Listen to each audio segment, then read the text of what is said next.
The problem that we are focusing on is clean water for the people of Africa. This is common to many of the undeveloped areas of Africa. The Lake Volta region will be our focused area. Many of the citizens there are without clean water. One resource stated dependency on unsafe water sources is high in rural areas. With not having a clean water source, many of the people in the Lake Volta region suffer from many waterborne diseases, one of those being diarrhea. With not having a clean water source also brings other sanitation issues, which we would also like to include in our project. Many villages lack structures for latrines or also have cultural beliefs in not using these latrines. By getting a clean water source to the villages, providing suitable latrines and wash areas, and by educating the people, our hope is to decrease illnesses and to provide more sanitary options. Also, a great deal of time is spent for the women and children of the villages in finding water and transporting the water back to their homes. While doing this, they run the risk of being attacked while they are trying to accomplish this painstaking task. By bringing a well closer to their homes, we hope to give them time and safety for other important tasks of maintaining their lives. Hello, my name is Bené Larson, and I am giving the overview of our intervention. According to water.org, the rural Volta region in Ghana, Africa is remote and poor, with less than half of the population having access to clean water. Even fewer families have access to improved sanitation. This lack of access leads to many waterborne diseases, limited access to education, especially for girls and women, who are forced to spend much of their time searching for water for their families. In addition to lack of clean water, the Volta region, there is also even a greater need to have reliable sanitation options. According to the World Health Organization, Ghana only has 7% of the rural households have access to a toilet. 37% of households did not have water, soap, or other cleansing agents. Even more concerning is that 93% of households in all of Ghana do not treat their water with anything. The Volta region, 28.3% of females have never attended school. Of those females who have attended school, the average year of schooling is 3.6 years total. With these alarming figures, we see the need to help them improve their water and sanitation needs in the Volta region of Ghana by working within the community to place a well near a school, as well as providing a sanitation station with toilet facilities. The purpose of locating it near a school would be to encourage school attendance and eliminate the need to travel far distances to acquire clean drinking water, as well as provide private toilet facilities to encourage female school attendance. Having the school as the focal point of the well and sanitation station will create a local location to educate the population about proper sanitation and as well as how to properly care for the well. Our plan would include working with women within the community to generate support for the project, possibly working with local church missionaries to help coordinate the project with appropriate people. We will work with others outside of Ghana to work on funding with water.org, which offers water credits to help with funding with microloans for the community, and work with them to figure out the best way to pay it off. We would also require training to care for and repair the well and the sanitation station. This could possibly come in the form of jobs for women and men within the community and help them to better their lives. This is the summary of what our plan is. Thank you. So far we have discussed what our intervention is, the problem our intervention is fixing, how our project will fix that problem, and the overview of all of it. So how will we go about implementing it? We would implement our intervention of installing wells in the lower Lake Volta region by sending out our team of volunteers to that area. These people will find the most ideal location to insert a well. This includes making sure that there is an abundance of water underneath the earth where they are drilling, and that the well is put in a good place where lots of villagers can access it.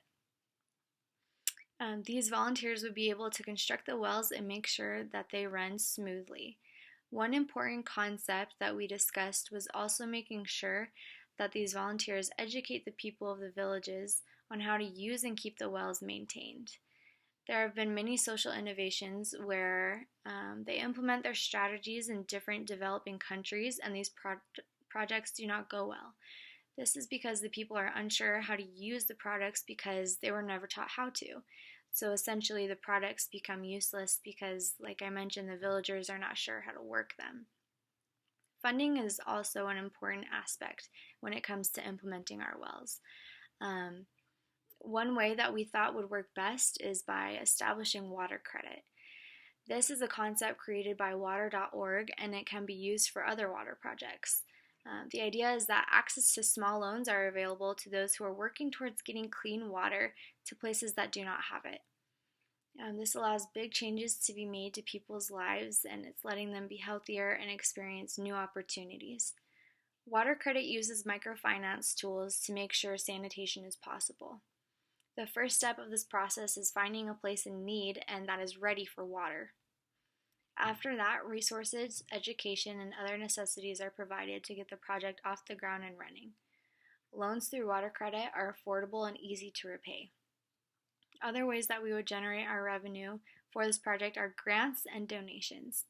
Spreading the word about our project and what we plan on doing will help getting donations from the public and help get our intervention off to a running start.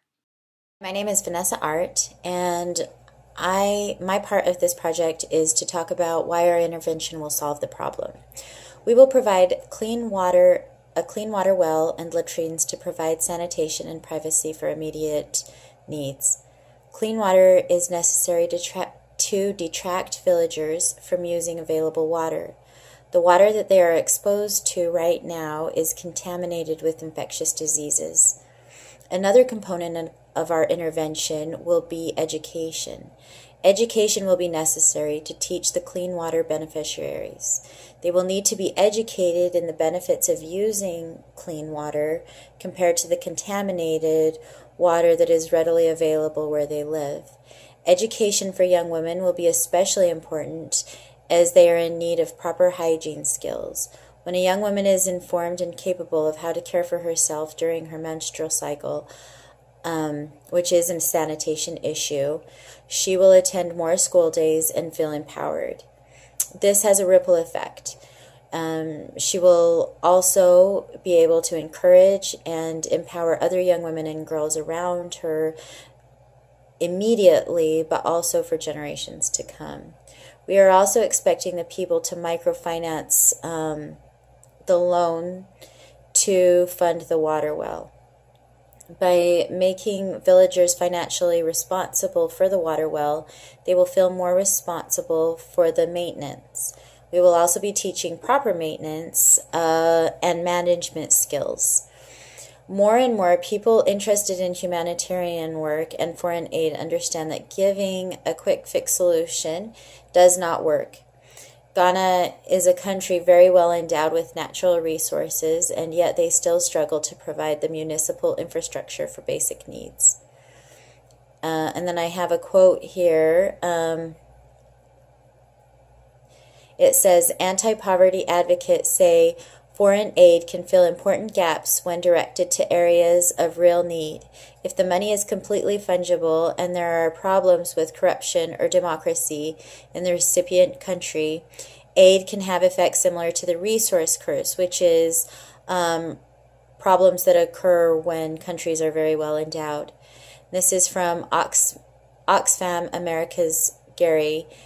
And then it goes on, but if aid is specifically targeted in ways that benefit local populations or goes to civil society groups instead of governments, then the analogy falls apart.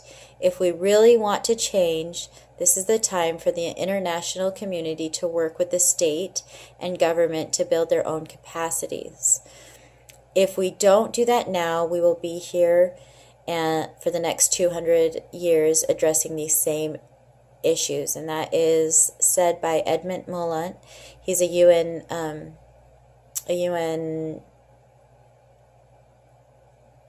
advocate for in Haiti, and so this was written in an article called "The Resource Curse" by Jennifer Weeks, 2011. So, in other words, a very important part of humanitarian work is education and teaching them to build from the inside. So and this is the only way to provide any lasting solution, is education and helping them to develop self-reliance. The interventions that we have chosen, immediate, to cover for their immediate need, the wells, and then along with the education, will help them to learn self-reliance and then to promote that for hopefully generations to come.